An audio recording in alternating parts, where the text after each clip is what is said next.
বন্ধুরা, আজ আমি সরিষার খোলের সঙ্গে এমন দুটি উপাদানকে মিশিয়ে এই তরল লিকুইড খাবারটিকে তৈরি করেছি, যেটা আমাদের জবা গাছের মধ্যে মাত্র একবার প্রয়োগ করলে আমাদের এই সময় জবা গাছে ফুল ও কুঁড়ি না আসা ও জবা গাছের পাতা হলুদ হয়ে পড়ার সমস্যাকে যেমন দূর করবে, তেমন এই সময় প্রচণ্ড ঠান্ডাতে দুর্বল হয়ে পড়া জবা গাছকেও সতেজ করে তুলবে।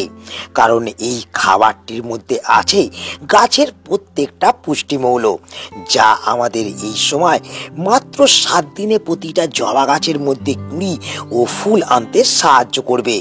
তো তোমরাও যদি চাও এই সময় তোমাদের জবা গাছ থেকে প্রচুর পরিমাণে ফুলকে পেতে, দুর্বল হয়ে পড়া জবা গাছগুলিকে আবার সতেজ করে তুলতে, জবা গাছের পাতা হলুদ হওয়ার হাত থেকে বাঁচাতে, তাহলে এই ভিডিওটাকে একটু স্কিপ না করে সম্পূর্ণ দেখতে থাকো।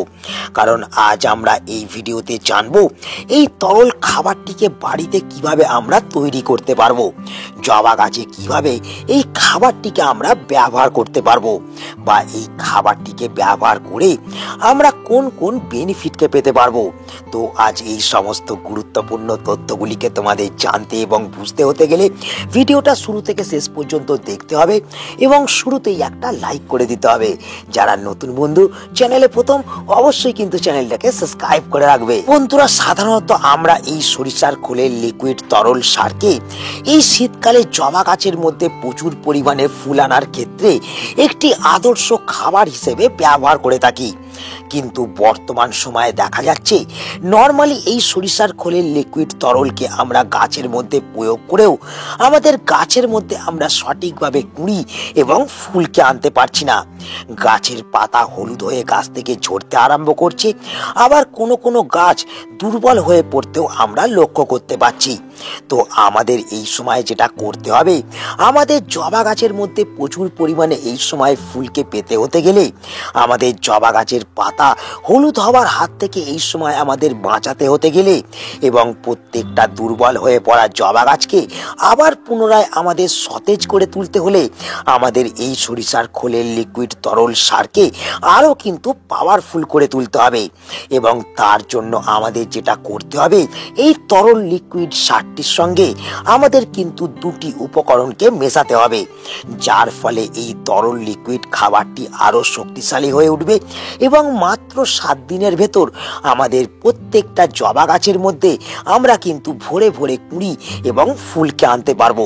জবা গাছের পাতা হলুদ হওয়া বন্ধ হবে এবং দুর্বল হয়ে পড়া জবা গাছ আবার তোমাদের সতেজ হয়ে উঠবে। তো বন্ধুরা, কোন সেই দুটি উপাদান যা আমাদের এই সরিষার খোলের তরল লিকুইড সারটির সঙ্গে মেশালে আমাদের এই তরল সারটি আরো পাওয়ারফুল হয়ে উঠবে, এবং কিভাবে আমরা এই তরল সারটিকে আমাদের গাছের মধ্যে প্রয়োগ করব, সেটা জানার আগে আমাদের জেনে রাখতে হবে যে এই সারটিকে প্রয়োগ করলে আমরা আমাদের জবা গাছের মধ্যে কোন কোন সমস্যার সমাধান করতে পারবো। তো বন্ধুরা, আমরা এই সময় যেটা দেখছি যে আমাদের জবা গাছের মধ্যে ধীরে ধীরে কিন্তু ফুল আসা বন্ধ হয়ে যাচ্ছে। আমাদের জবা গাছের মধ্যে কুঁড়ি এলেও সেই কুঁড়িগুলি ফুটে ফুলে পরিণত হতে বেশ কিছুদিন সময় লেগে যাচ্ছে। আবার কোনো কোনো জবা গাছের পাতা হলুদ হয়ে গাছ থেকে ঝরে পড়তে আরম্ভ করছে। আবার কিছু জবা গাছকে আমরা লক্ষ্য করতে পাচ্ছি যে দুর্বল হয়ে ঝিমিয়ে পড়তে আরম্ভ করছে। তো আমরা যদি এই তরল লিকুইড সারটিকে গাছের মধ্যে প্রয়োগ করি, আমরা এই সমস্ত সমস্যার সমাধান আমরা কিন্তু মাত্র 7 দিনের ভেতরেই করতে পারবো এবং প্রত্যেকটা জবা গাছ থেকে প্রচুর পরিমাণে কিন্তু ফুল ফুটতে আমরা লক্ষ্য করতে পারবো। কিন্তু কিভাবে এই তরল লিকুইড সারটিকে আমাদের বাড়ির মধ্যে তৈরি করতে হবে, তো চলো সময় নষ্ট না করে সেটাকে দেখে নেওয়া যাক। তো বন্ধুরা, শুরুতেই আমাদের যেটা নিতে হবে সেটা হলো 1 লিটার জল। তো তোমরা দেখতে পাচ্ছ আমি কিন্তু এই পাত্রের মধ্যে 1 লিটার জল নিয়ে নিয়েছি এবং এই 1 লিটার জলের মধ্যে আমাদের যে জিনিসটাকে প্রথম মেশাতে হবে সেটা হলো বন্ধুরা এটা। তো তোমরা আমার হাতে যেটা দেখছো সেটা হলো সরিষার চটিখোল। তো যে কোনো মুদির দোকান কিংবা ফার্টিলাইজারের দোকান থেকে কিন্তু তোমরা এই চটিখোলকে পেয়ে যাবে। এবং এই চটিখোলকে নিয়ে আসার পর তোমরা 1 থেকে 150 গ্রাম তোমরা কিন্তু 1 লিটার জলের মধ্যে এই সরষের চটিখোলকে প্রয়োগ করে দেবে। এবং তোমরা যেটা করবে, এই অবস্থায় কিন্তু 2 দিন জলটাকে কিন্তু রেখে দেবে। তো চলো আমরা 2 দিন পর ফিরে আসি এবং তার সঙ্গে সঙ্গে দেখে নিই এই জলটা থেকে কত সুন্দর তরল লিকুইড সারকে আমরা তৈরি করতে পেরেছি। তো বন্ধুরা, আমরা ফিরে চলে এলাম 48 ঘন্টা পর। তোমরা দেখতে পাচ্ছ 48 ঘন্টার মধ্যে আমার এই তরল দ্রবণটা কিন্তু তৈরি হয়ে গেছে। এবং এই তরল দ্রবণ থেকে অল্প অল্প কিন্তু একটু গন্ধ উঠতেও আরম্ভ করেছে। মানে এই সরিষার খোল পচা জলটা ধীরে ধীরে কিন্তু পচতে আরম্ভ করেছে। তো আমাদের যেটা করতে হবে, 2 দিনের বেশি এই সরিষার খোলকে কিন্তু আমাদের রাখা চলবে না। 2 দিন পর যখন আমরা দেখব আমাদের সরিষার খোল পচা জলটা তৈরি হয়ে গেছে, তখন আমাদের যেটা করতে হবে সেটা হলো বন্ধুরা, আমাদের একটা অন্য পাত্রের মধ্যে প্রথমেই কিন্তু 1.5 লিটার জল নিতে হবে। এবং এই 1.5 লিটার জলের মধ্যে আমরা যেটা করব, আমাদের এই যে তরল লিকুইড সারটা আমরা তৈরি করেছি, যেটাকে আমরা সরিষার খোল জল বলি, সেই সরিষার খোল জলের তরল লিকুইড সারটা আমরা কিন্তু এই 1.5 লিটার জলের মধ্যে কিন্তু প্রয়োগ করে দেবো। তো এখানে টোটাল আমরা কিন্তু 2.5 লিটার একটি তরল সারকে তৈরি করব। এবং বন্ধুরা, জলের মধ্যে এই সরিষার খোলকে দেওয়ার পর আমাদের একটা লাঠি করে কিংবা একটা পাত্রই করে ভালো করে কিন্তু এই দ্রবণটাকে একটুখানি গুলে নিতে হবে, যাতে সুন্দরভাবে একে অপরের সঙ্গে মিশে যেতে আরম্ভ করে। তো বন্ধুরা, তোমরা দেখতে পাচ্ছ আমার কিন্তু এই প্রথম খাবারটা কিন্তু তৈরি, যাকে আমরা একটি আদর্শ খাবার হিসেবে আমাদের প্রত্যেকটা গাছের মধ্যে প্রয়োগ করে থাকি। কিন্তু এই খাবারটিকে আরো শক্তিশালী করে তুলতে গেলে আমাদের যে 2টি উপকরণকে এর সঙ্গে মেশাতে হবে, তার মধ্যে প্রথমটি হলো বন্ধুরা এই লাল পটাশ। তো আমাদের যেটা করতে হবে, এই সময় আমাদের মিউরেট অফ পটাশ, যাকে আমরা লাল পটাশ বলে থাকি, সেই লাল পটাশকে কিন্তু আমাদের এই 2.5 লিটার দ্রবণের মধ্যে 3 থেকে 4 চামচ কিন্তু ব্যবহার করতে হবে। তোমরা দেখতে পাচ্ছ আমি এখানে কিন্তু 4 চামচ মিউরেট অফ পটাশকে ব্যবহার করে দিলাম। এবং এই প্রথম জিনিসটিকে ব্যবহার করার পর আমাদের যে দ্বিতীয় জিনিসটিকে ব্যবহার করতে হবে সেটা হলো বন্ধুরা এটা। তো তোমরা আমার হাতে যে জিনিসটা দেখছো সেটা হলো ফিটকিরি, যা আমরা আমাদের বাগান পরিচর্যার ক্ষেত্রে ব্যবহার করে থাকি। গাছের মাটিকে অ্যাসিডিক করে তোলার পাশাপাশি আমাদের গাছের মধ্যে সমস্ত ধরনের ফাঙ্গাল এবং ব্যাকটেরিয়াল আক্রমণকেও কিন্তু দূর করে।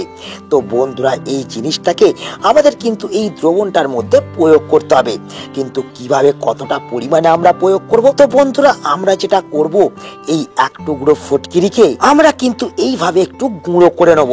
এবং গুঁড়ো করে নেওয়ার পর সেই ফটকিরিটাকে আমরা কিন্তু মাত্র 4 গ্রাম এই 2.5 লিটার দ্রবণের সঙ্গে কিন্তু আমরা মিশিয়ে দেবো। তো বন্ধুরা, তোমরা দেখতে পেলে আমি কিন্তু ফটকিরিটা এই সারটার মধ্যে কিন্তু প্রয়োগ করে দিলাম।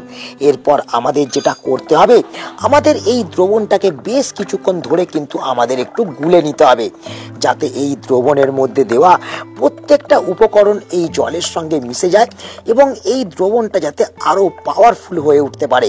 তো বন্ধুরা, তোমরা কিন্তু বেশ কিছুক্ষণ ধরে গুলবে, কিংবা তোমরা কিন্তু 15 থেকে 20 মিনিট এই দ্রবণটাকে কিন্তু রেখে দেবে। তাহলেই দেখবে মিউরেট অফ পটাশ, ফটকিরি এবং এই যে সরিষার খোল জল একে অপরের সঙ্গে কিন্তু সুন্দরভাবে মিশে যাবে। তোমরা দেখতে পাচ্ছ এই দ্রবণের কালারটা কিন্তু একটু লালচে বর্ণের হয়ে গেল। তো এরপর আমাদের যেটা করতে হবে, এই দ্রবণটাকে আমাদের গাছের মধ্যে প্রয়োগ করতে হবে। কিন্তু এই দ্রবণটাকে প্রয়োগ করার আগে আমাদের অবশ্যই মাথায় রাখতে হবে যে এই দ্রবণটাকে আমরা কখনোই বিকাল বেলায় গাছের মধ্যে প্রয়োগ করব না। এই শীতে সকাল থেকে দুপুরের ভেতরেই এই দ্রবণটাকে আমাদের প্রত্যেকটা জবা সহ আমাদের শীতকালীন গাছের মধ্যে কিন্তু আমরা প্রয়োগ করতে পারবো। তো বন্ধুরা, এর পাশাপাশি যে 2 নম্বর বিষয়টাকে মাথায় রাখতে হবে সেটা হচ্ছে, এই সময় আমরা কিন্তু এই দ্রবণটাকে মাত্র 2 বার গাছের মধ্যে প্রয়োগ করব। মানে 15 দিন অন্তর অন্তর আমাদের 2 বার কিন্তু এই দ্রবণটাকে আমাদের গাছের মধ্যে প্রয়োগ করতে হবে। এর থেকে বেশি এই দ্রবণটাকে কিন্তু কখনোই গাছের মধ্যে প্রয়োগ করা চলবে না।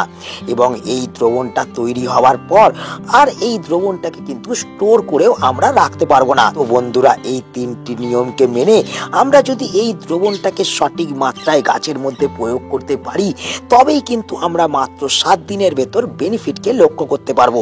কিন্তু এক্ষেত্রে কতটা পরিমাণে আমাদের এই দ্রবণটাকে ব্যবহার করতে হবে সেটাও কিন্তু আমাদের জানতে হবে। তো বন্ধুরা, আমাদের যেটা করতে হবে, আমাদের এই সুপার শক্তিশালী খাবারটিকে আমাদের টব অনুযায়ী কিন্তু ব্যবহার করতে হবে।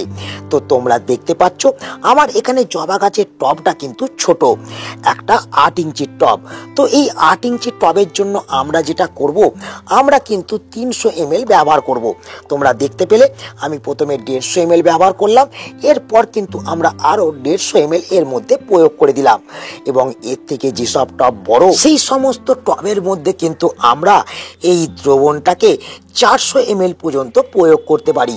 তোমরা দেখতে পাচ্ছ আমি 300 ml প্রয়োগ করলাম, এর সাথে সাথে কিন্তু আমরা আরো 100 ml এর মধ্যে প্রয়োগ করে দিলাম।